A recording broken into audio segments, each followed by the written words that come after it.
Welcome everybody to this WineGP webinar on managing your winery during the times of COVID. Hopefully you've all had a chance to see the VinTrace webinar that I put the link out to, and this session is really to be a Q&A. To be able to ask any questions to help you through this harvest. We're very fortunate to have with us, all the way from Australia this morning, Dan Buckle, who you can see, who is the winemaking director at Domaine Chandon in the Yarra. We're also joined with Liam Ichikowski from Danbury Ridge Estate, and Emma Rice, of course, from Hattingley Vineyards. I will hand over to Emma now. Please do just fire questions. You can use the Q&A at the bottom of the screen to do that, and Emma will be chairing this and monitoring the questions. Over to you, Emma. Thank you, Jo. Good morning, everybody. Thank you for logging in, and I hope you all enjoyed watching the VinTrace webinar. I had a catch up this morning. Scintillating stuff. Thank you, Dan, for that. Sorry about that. It's a bit of a tedious topic, but unfortunately it's very current, and we have no excuse in the UK. We've got plenty of time to prepare for running a winery during harvest and a pandemic, whereas Dan and his colleagues in Australia didn't have that luxury. They were already harvesting when lockdown hit. I'd say one thing that became very clear from watching Dan's the VinTrace webinar was that lockdown in Australia and New Zealand was obviously quite a lot more serious than it was here in England. We are not in England generally, the UK generally, we haven't been quite so draconian with how we've locked down and working in bubbles and things like that. So, you know, if you could go to work, you could go to work, and there was no restrictions on bubbles and who was living with who and all the rest of it. I think New Zealand in particular was very, very strict about it. Probably goes some way to explaining why we have one of the worst death rates in the world for the, in the COVID pandemic. But anyway, that aside, we have to work out how we are going to run our wineries during a potential lockdown. And even if we don't get locked down again, we have a responsibility to our staff, our clients, our suppliers, and each other to make sure that we don't put anyone in unnecessary danger or any danger at all. It's the same as making sure that your guys are trained on how to drive forklifts properly. They need to know how to work in the winery during this pandemic and keep themselves safe. So I thought I'd just very quickly run through a few things that we've been doing in our winery at Hattingley. Because we've had to go through bottling and various other operations in the winery that just couldn't stop during the lockdown. And obviously the vineyard kept growing. The vines didn't know that there was a pandemic going on. So at Hattingley, we reduced our team immediately that lockdown happened. So we reduced it down to the bare minimum of people just to keep the wines in the winery healthy and the vines in the vineyard under control. Got rid of all of marketing staff, all admin staff were working from home, and it was just production staff on site, and we did not let production and admin or any other visitors mix at all. So that was the first thing. We've now instigated taking everyone's temperature every day when they arrive on site, and they have to register it. And anyone who has a slightly raised temperature is either sent home immediately, depending on how high it is, or is retested after an hour or so. There were a couple of incidences in the last heat wave where people registered with very high temperatures, but it was 35 degrees outside and, you know, we were overheating. So we had to sort of use a bit of common sense on that score. And we are, hand sanitizer everywhere, encouraging people to wash hands, keeping people working distanced as far as possible. During bottling, where it was not possible to keep people 2 meters apart, and they were, taking bottles off the line, basically rubbing up against each other, we made them wear masks, and they were obviously wearing gloves and goggles anyway for the glass protection. So masks, it was a pretty horrendous bottling for us. It was in June. It was a heat wave. And not only were we wearing earplugs, glasses, gloves, we had to also wear full face masks as well, and visors in some places as well. So it was pretty tough, but we got through it, and no one, touch wood, fingers crossed, no one in our winery or in our vineyard has had COVID or has been affected by it. We had a couple of instances where people were sent home to isolate, but nothing confirmed as having COVID. So we hope that continues. Being fairly rural helps as well. So we're fairly out of the main sort of the world. We don't really come into contact with the rest of the world. But yeah, that's essentially what we've been doing and what we will continue to do during harvest, with some tweaks, which we'll talk about later, or Dan will cover that. So I could quickly hand over to Liam. You're at a slightly different setup. You're a slightly smaller winery, and you don't have the number of staff that I have, so you probably were able to work slightly differently during the lockdown. But if you could just maybe talk about what you've done so far and what you've had to do. Yeah, we've got a small staff at the moment of only 5, but we're a building site, and you'll probably hear banging and drilling, and there was a fire alarm was going off about 30 seconds ago as well. They must just have been testing.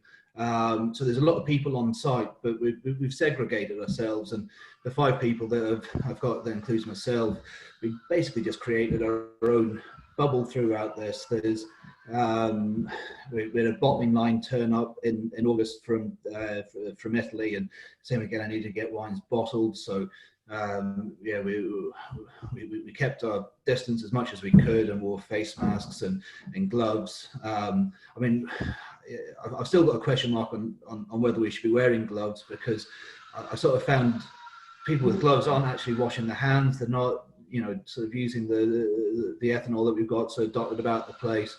It gives you kind of this sense of protection, but we've probably done away with them more than anything else. I expect people to use them, obviously, for correct PPE for certain tasks, but yeah, we stopped using the gloves, but continue to use the face masks. And we had surgical face masks to begin with. Would have been great for stopping the virus getting in, but they weren't comfortable, and really the main aim that we had was to stop people touching their mouth. And because we were working in a facility that was stainless steel and with glass and etc., there's if someone had it and you touching your mouth, there's I think that was the main aim for us, was just to try and stop people doing that, keeping their hands clean, and then just outside of work being sensible. And it wasn't difficult, because we were all in the same boat, and we were all able to sort of come to work and sort of keep going like that. With the building site, it wasn't that easy. We stopped the build for a couple of weeks. We had the actual winery, and it was all commissioned, and we were working last year. It's more the hospitality side of things that have been building, so there wasn't the major stress of getting things, other than maybe the lab and some of the offices up and running, and getting us out of porta cabins that we were in. So to do that, we just had the builders basically using different toilets, using different entrances, and it wasn't that difficult. If we had to talk to people, we talked to people outside. Same as later on today, I'm meeting sort of the viticulturist. We'll meet them in the vineyard, and sort of keep our distance. I mean, it's great having 2.2 meter rows. There's you've got them, you've got your distance marked out already, yeah, it's just really sort of a bit of common sense is the way that we've been going down it. And then throughout harvest, the aim will be to continue to socially distance between ourselves as much as possible. There's, I think the fact that, it's going to be, sort of late September, October, schools are going back, there's things are opening up more, people, they're letting their guard down more. I mean, I'm certainly expecting there to be another spike, and if that's going to happen over harvest, it's going to make life very difficult. So I'd like to keep, sort of the 5 of us in the winery for longer hours, more breaks. There's, keep the doors all wide open with ventilation. We've got 2 forklifts. I'll be on one forklift. I've got another forklift driver, and that will be their forklift. So we'll keep that going. And then just making sure we've got sort of ethanol and we've got peracetic acid as well that apparently is very good at sort of 500 sort of parts per million. If you've got contact time for 20 to 30 minutes, we've got ample amount of that as well. So that's quite a useful thing for sort of external parts of your stainless steel and your presses and equipment as well. But we can where there's normally a lot of job rotation, we've stopped doing that completely. So same with bottling. If you were loading the bottles, that was your job for that week. You didn't go to the other end and have another sort of joyous job. It was but that's part of the parcel of working through this. Okay, thanks, Liam. So I'm going to ask Dan, probably kick this off with the question. What would you say was the one most important take home from having been thrust into running a winery during harvest and a pandemic? There's quite a few. I mean, everything you guys have mentioned has been quite similar to what we've done. I suppose, taking the mentality that you could be infectious yourself and asking everyone to take that mindset as well. So if you've just been at the supermarket and picked it up and you're asymptomatic but could be the man who brought COVID to site today, what are you doing about that? And if you maintain that mindset, it helps with a lot of clarity. So we're wearing 100% masks now. Everyone at the winery has their own little bottle of ethanol, squirt down everything you touch all the time. And like you had full departmental separation, so the cellar door team and our hospitality and vineyard teams are not coming into the winery anymore. The bottling line team are not contacting anybody else, so it's quite isolating. But that just means that if there is any risk of someone being infected on site, we can quarantine that quite promptly. Mm-hmm. So question of mindset.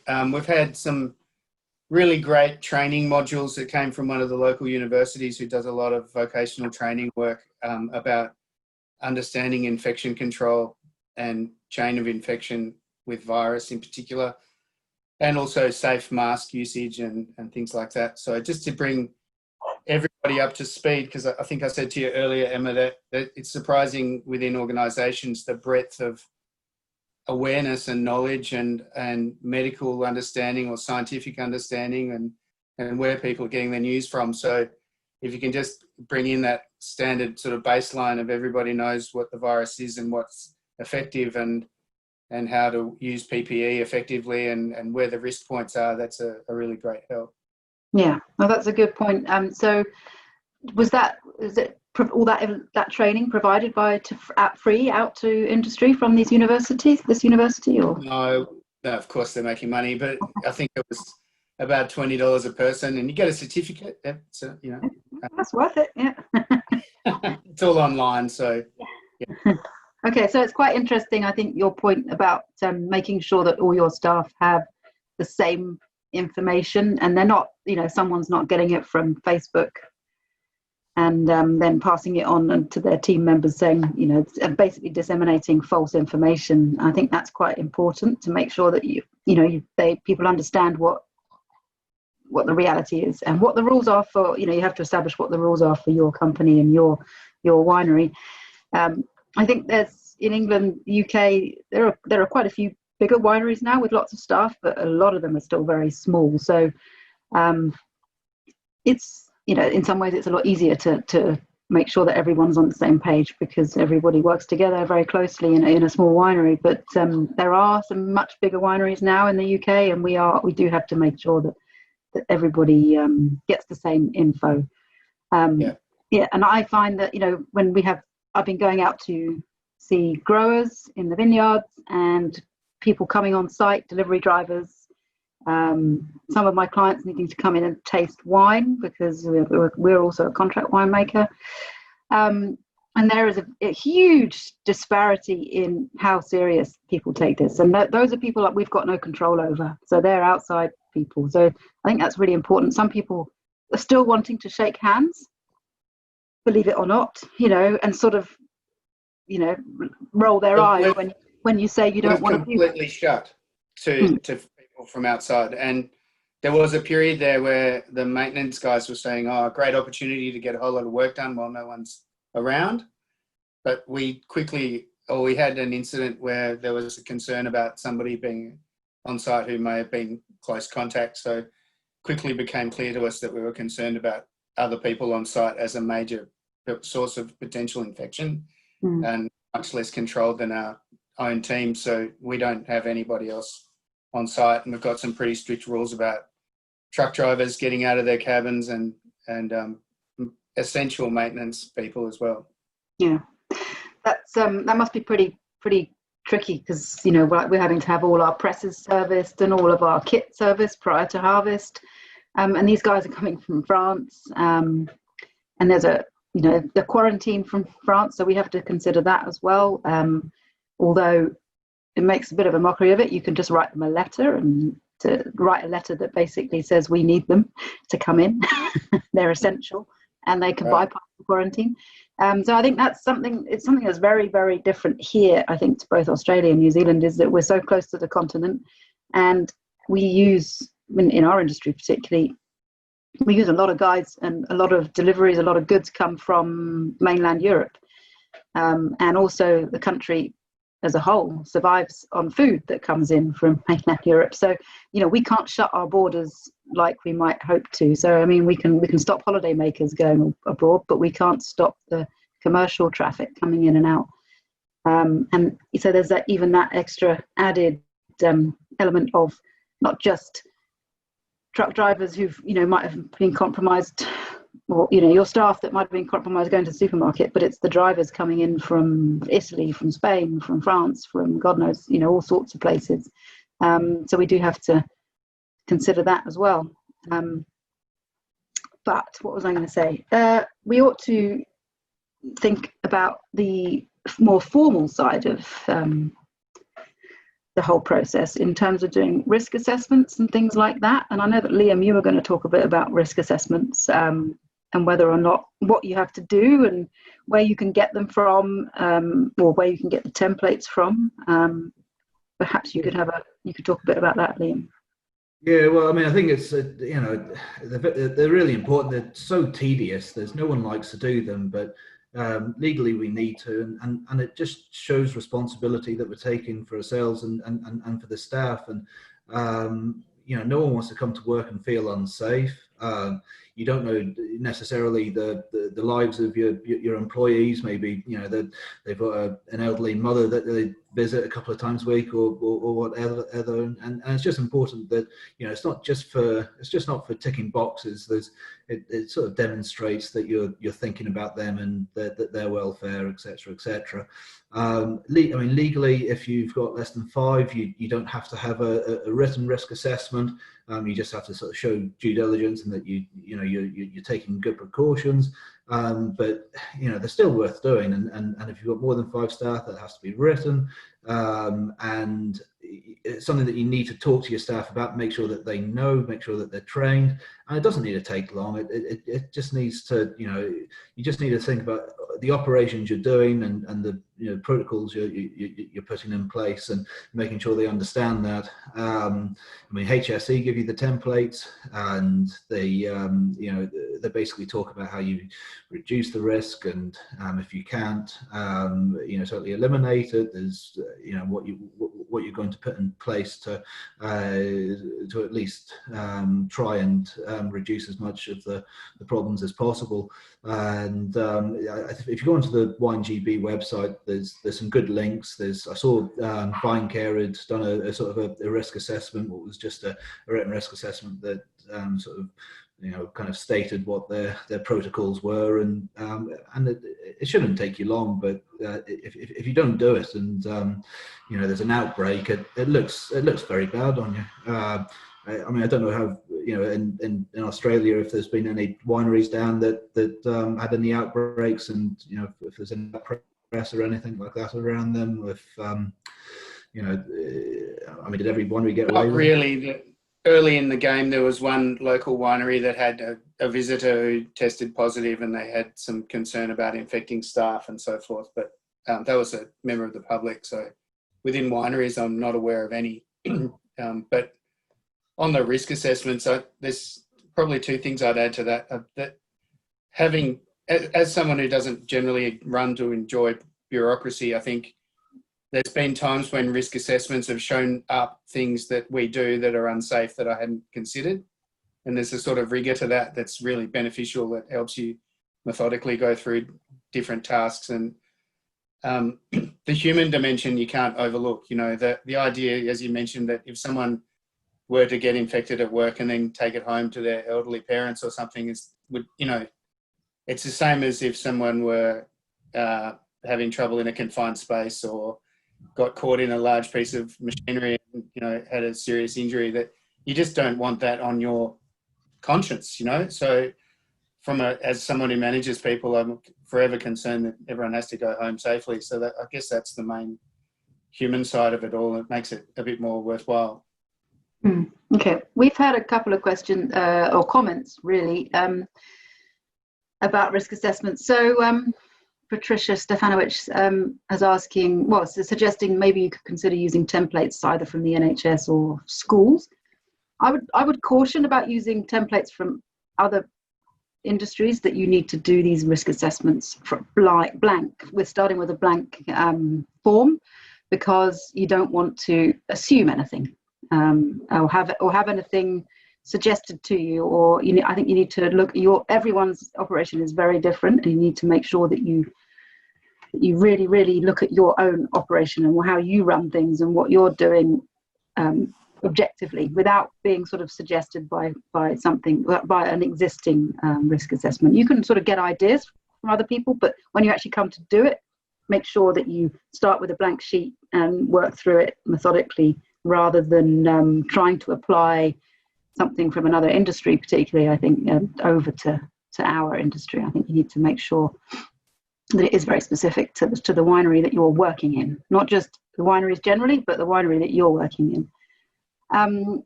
I've also had another question from, can't read the name, sorry.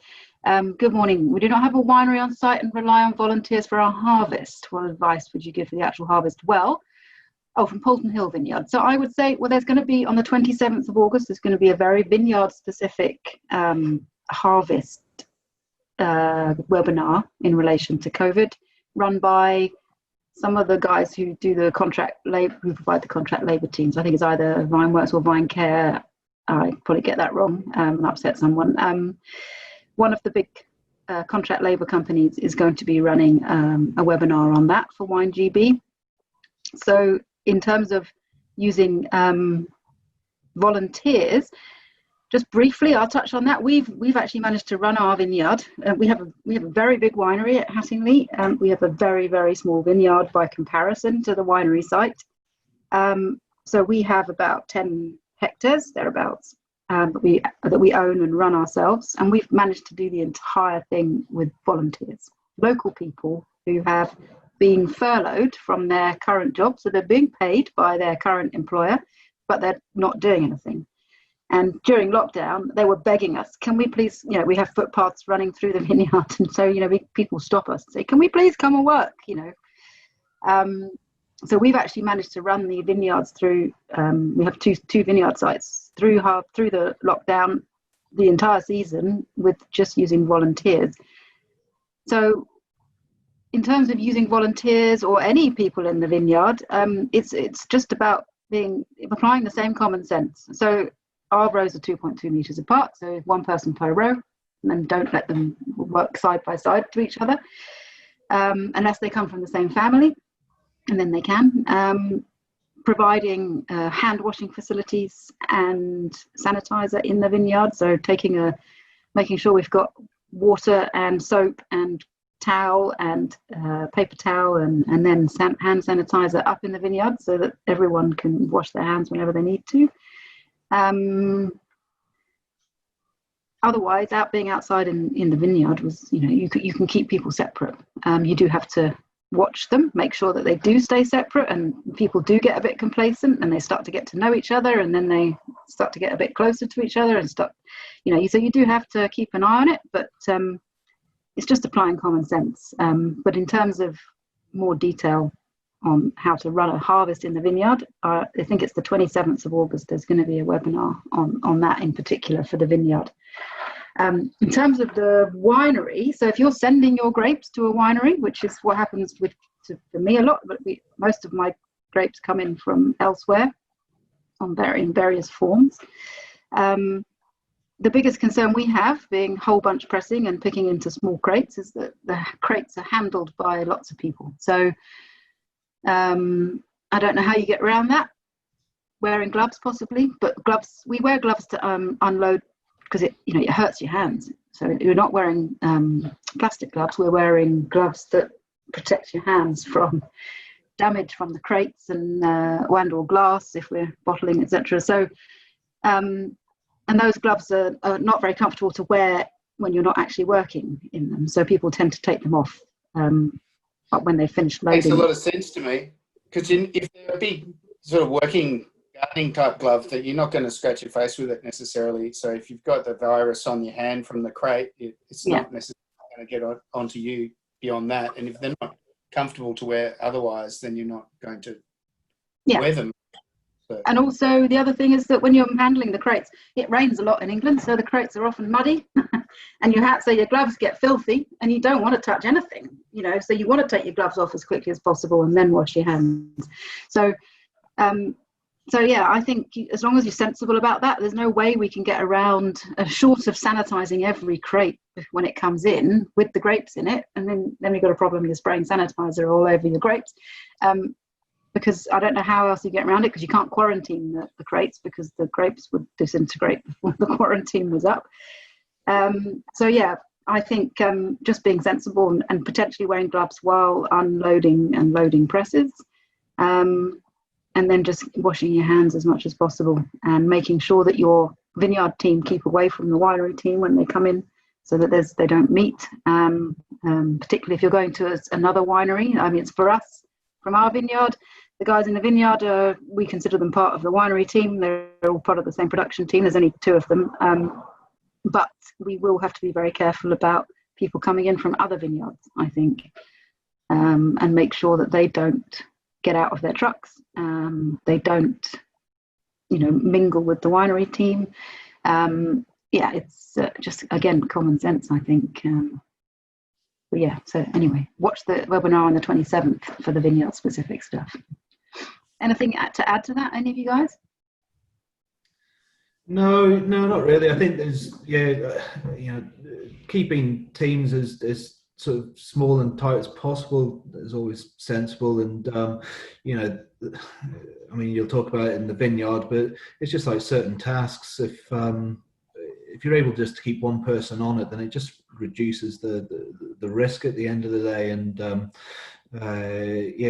there's if you can start to if you're thinking about using forklifts when you haven't previously, loading onto pallets and strapping and pallet wrapping and using forklifts,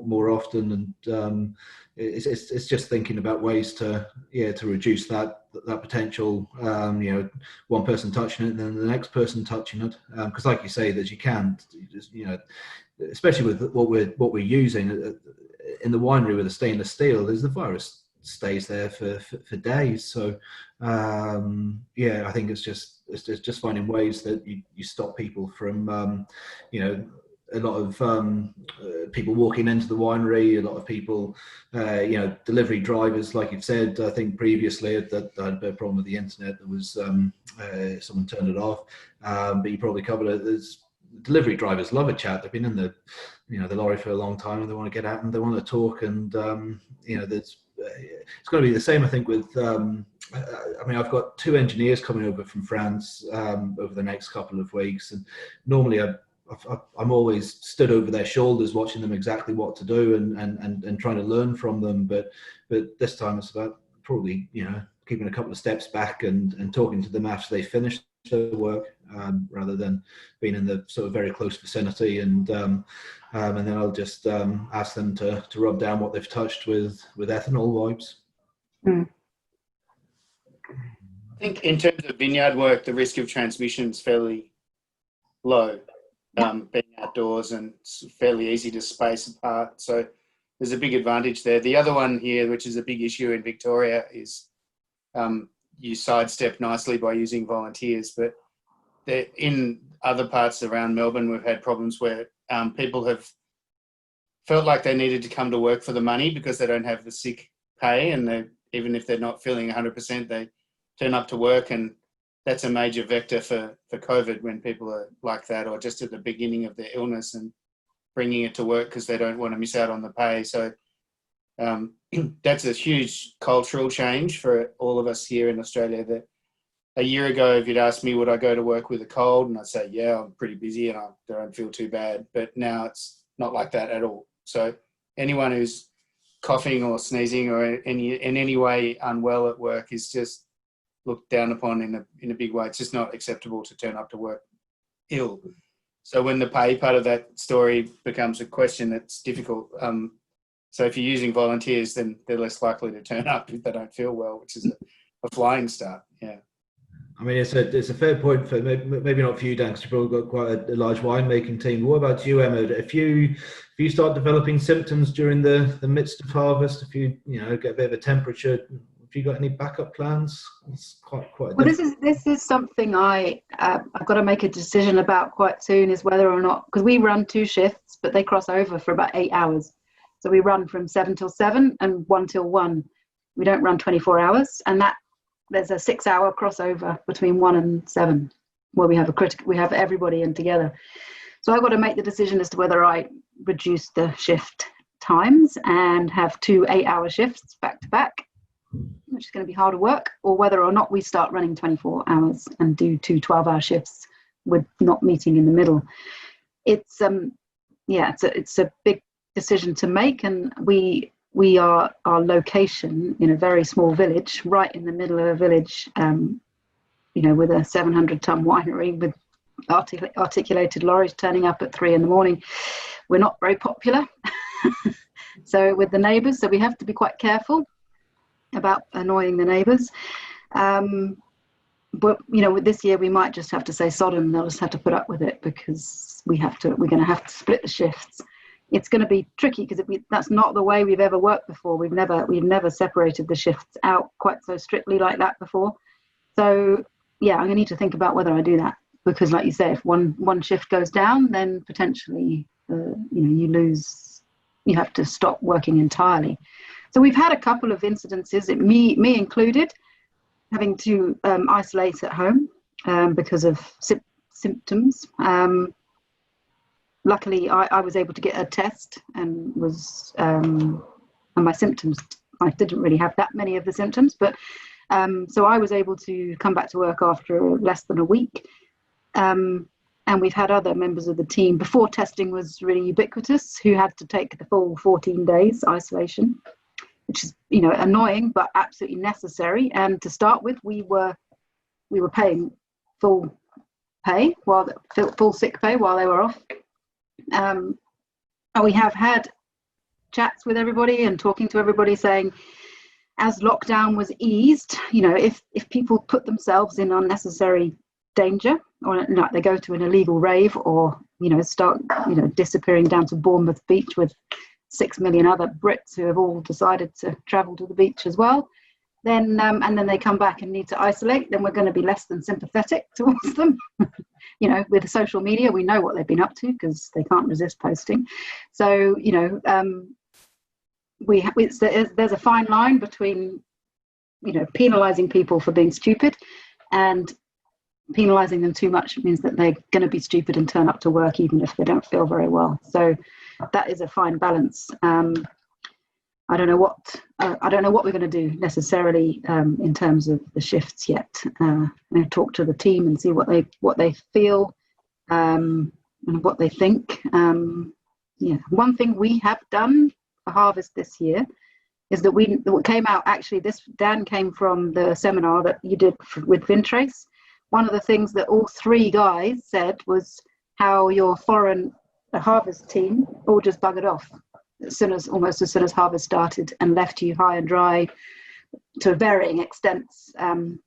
We have gone for UK citizens or residents only this year, and 3 of them were already in the UK. 2 of them were one in Australia, one in New Zealand, who are now both back in the UK, but they're UK residents, and they want to be back here. So, we had applications from the usual, from Spain, from France, from Italy, Germany, and I had to take that decision. No, I'm not going to risk it, because if there's another lockdown and you just want to bugger off back to your family in Germany or wherever, then we're going to be, we're going to be up the creek without a paddle. So that's a decision that we took as a team a while ago, having watched that webinar. That was very useful, making sure that we're not putting ourselves at risk of losing key members of staff at critical moment. And those people who are coming from slightly further afield, who don't live within driving distance of the winery, we will put them up in accommodation, and so we can control that, where they're staying.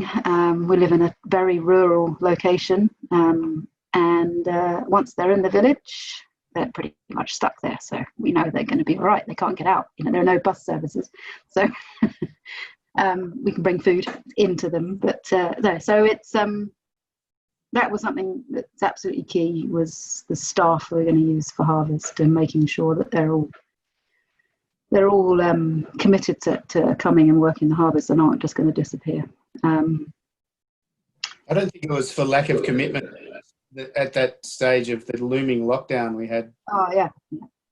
Nearly all the grapes were in, and suddenly there was this lockdown coming, and the question of could you get home to New Zealand or Argentina or Spain sort of became very real for a lot of people, and they made the sensible decision to go. So coming into next vintage, we'll do things differently with a full Australian team, I suspect, which is a shame, because I enjoy it culturally, having people from all around the world, and there's a nice exchange of ideas, but I suppose that's a bit of the luxury we can't have in these times. It's like having a beer after work together is probably not going to happen either. So the bit where the shift handovers don't see each other is a bit tricky. But we're on a week on, week off system at the moment with a bigger team. So the guys who are working the week on, they do a 50-hour week, and then they do a short hours the following week, working from home. And so all our documentation stuff's completely up to date. But yeah, that bit where you're communicating with people from a distance or on Zoom or on other systems quite a lot becomes familiar, but it's never quite the same as working side by side when you can say, hey, check out tank 10, that Pinot smells awesome. And sort of, I've been thinking about that could make a Blanc de Noir, we could do a special one with that. And so that kind of conversation has to be captured in other ways. So that's a bit of a trick. You can do it though. Yeah. Yeah, I think it's that's going to be the tricky thing, because I'm normally in the winery nearly all the time. So I tend to sort of cross over both shifts and work. So I like to see all the fruit coming in. I might have to adjust the way that we work and the way I work. So it'll be different, like you say, it'll be very different. So I don't know, we'll see how it goes. But and any other questions coming in from, I can't see there's one coming in. Just a couple of thoughts, Emma, just on the back of our conversation earlier. One would be with people who want to do grape sorting, who find that hard to work out in terms of logistics and social distance. If it's possible to send the sorting team out into the vineyard ahead of the pickers, that would be one solution. We could do it with social distancing quite safely. And, if perhaps you weren't getting 100% of the not so nice grapes, but 80%, that would be a workable compromise. The other thing we did toward the end was to make a few decisions about the product mix of wines we were making that was brought upon us by COVID that we didn't want to do. We had plans to make other things, but because of necessity and efficiency reasons, really, to work with a smaller team and and a more effective timeline, we decided to make a few different blends. And as you know, you get typically better results in larger blends with bigger batches. So just by doing that, we were able to save a fair bit of time on pressing and managing fermentations and so forth. So it's a compromise, but again, brought upon us by COVID. So yeah, that would be one thing. If I were you going into harvest in the UK right now, I'd be having a very close look at the end point of the products I was planning to make and seeing if there was some way that I could not compromise too much, but have a think about where that all needed to balance out. Because I know as a winemaker, I spend a lot of time on nitty-gritty details on special projects, which probably could be not the best use of my time at times. And certainly one of the crunch factors with COVID is time. There's cost and quality, but time is a big one. So that's a thought. Yeah, one of the things that we had to do, because we were going into bottling when it happened, so starting to do the blends for bottling back in March for our wines. We'd done all our client wines. Thankfully, all the client wines had been put into bottle in early March, thankfully.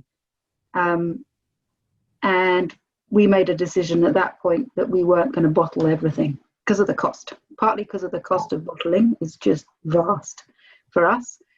So we decided that we would limit how much we actually bottle for our own label.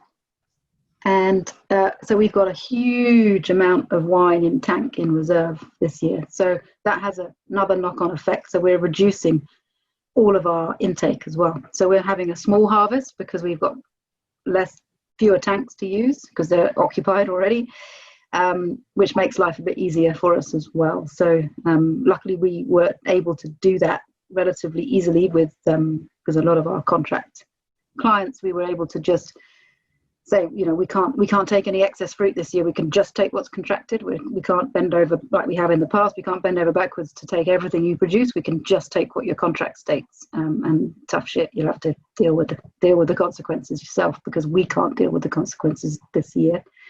And we've just had 2 huge harvests back to back in the UK. 18 and 19 were both really big. So I think a lot of wineries have the same problem that we will have, which is a huge stock of wine sitting in the cellars, either in tank or in bottle, and it's nearly all sparkling. By far the majority in the UK is sparkling. So, you know, it sits in the cellars for years and we're running out of space to store wine. So it's in some ways being forced to reduce your crop and reduce everything down has benefits in other ways, not just for dealing with the COVID pandemic, but also for dealing with this massive amount of stock we've got backed up in the cellars as well. So it's that's the silver lining to this cloud, I suppose. But yeah, some people might not see it like that. Okay, a question has just come in. Question for me: has the frost lowered yields enough to help with tank space?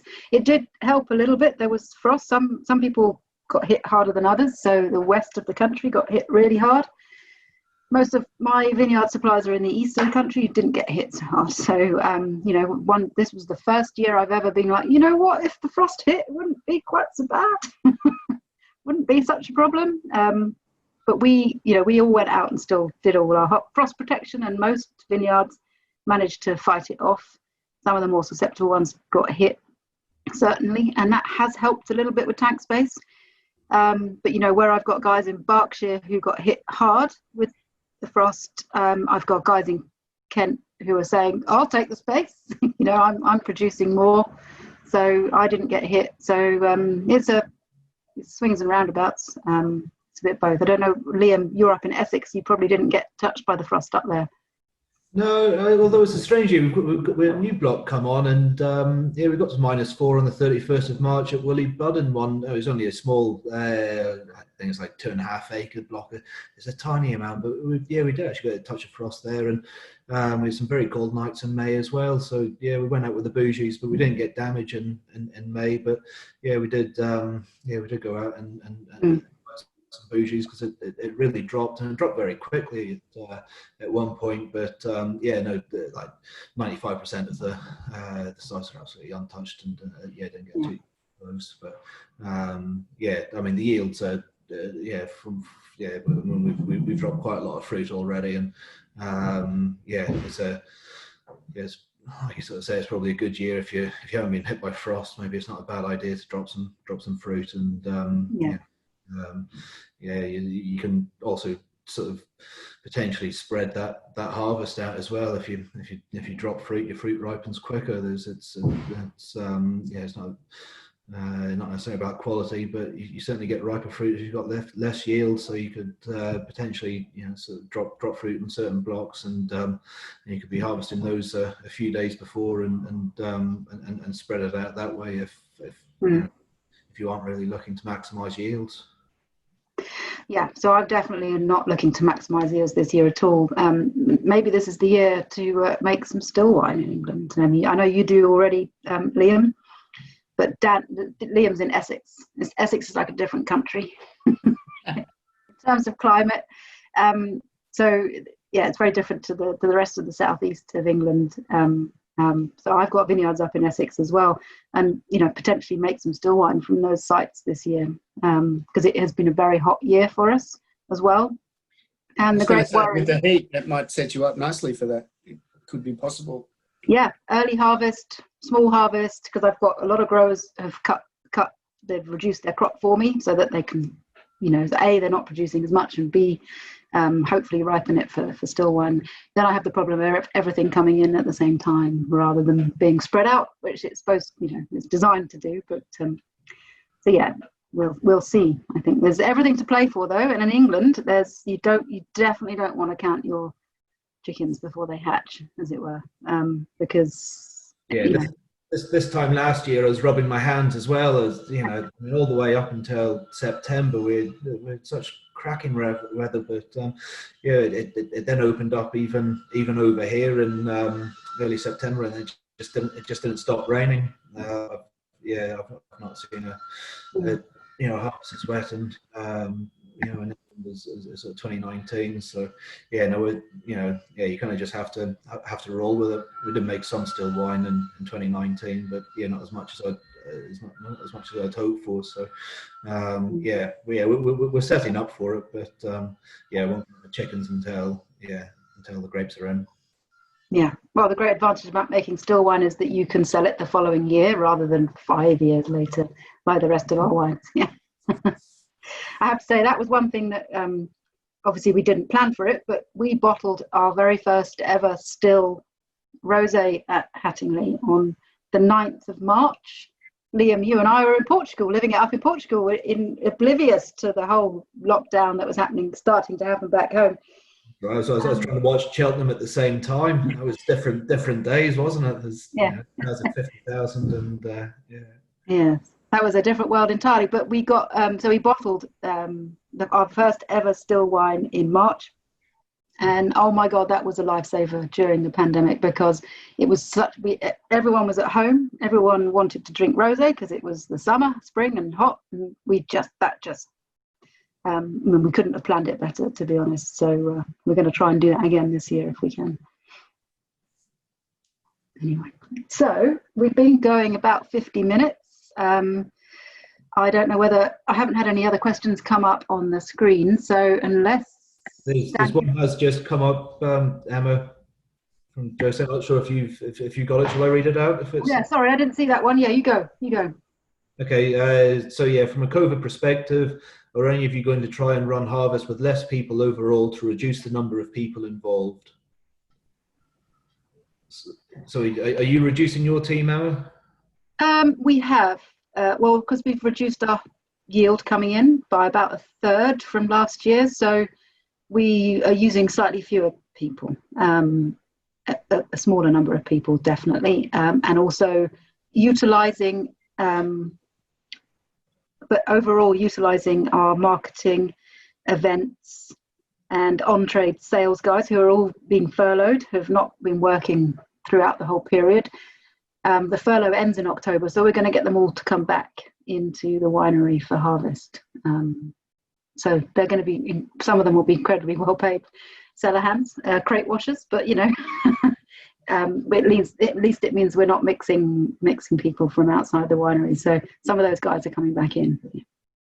Yeah. Yeah, I mean we're doing very very similar. So so two of the directors will be working harvest. There's there's my operations administrator who would normally be looking after more of the administration side of things. There's and the lab work. There's she'll be in the cellar as well, and we're just expecting sort of longer hours, and like I say, maybe some more breaks. And I suppose also, for me, the biggest thing is, and you can do it, you have more control over this, Liam, because you're in a state vineyard, but I will have to manage the intake of fruit very carefully to make sure we're not overloaded on, when we are slightly short-handed, to really control how much fruit arrives every day. So we're not pushing anyone too far. There's another question coming. It's for you, Dan. During harvest, did your team use face masks every day during the harvest? So face masks have been in the last month for us in this current hard lockdown we've got. So not during harvest, but for the last 3.5 weeks. We've made the jump pretty comfortably. We allow people to wear cloth masks that we supply them that are triple layer ones. They're considerably more comfortable than the surgical ones. And we find everyone needs lots of them because it's winter time here at the moment, and working outdoors, the condensation of your breath they get wet pretty quickly. So the guys are on the floor using 3 a day, but they're not complaining about it. It's been fairly widely adopted. And the other issue is for people who need to wear goggles or glasses, we're yet to figure that out properly. That you can use a bit of tape across the top of the mask, that helps. But then you need hypoallergenic tape because some people get a rash from that. And another problem pops up.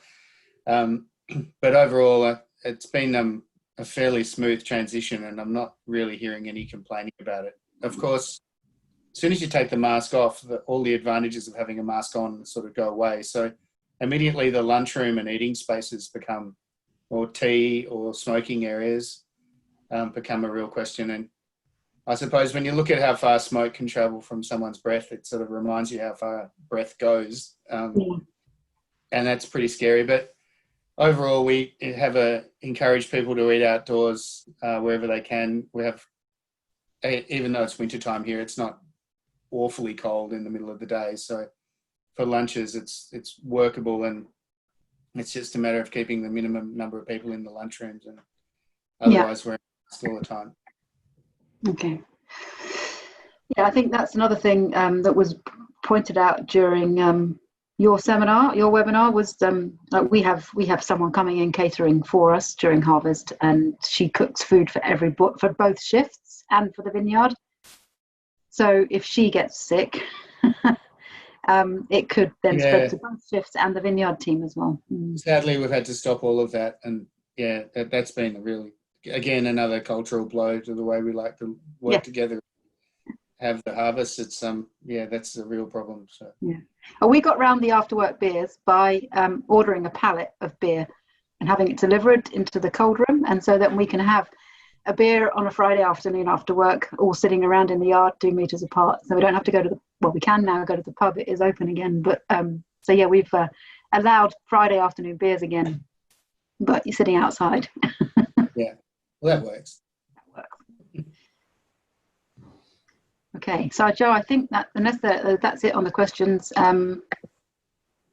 I think so, yes. I think that's absolutely brilliant. Thank you, Emma. Thank you, Dan and Liam, and for everyone who joined us for this. We haven't got any more questions. We've had the best part of an hour, so I think it's time to close this down. It has been recorded, so it will be people can come and catch it on catch up from the WineGB website, and do tune in for the 27th of August to look at some more sort of vineyard-based preparations for harvest. But thank you very much indeed, and I will now close this down. Thank you, Dan. Thank you, Liam. Thanks, everyone. Bye-bye. Bye.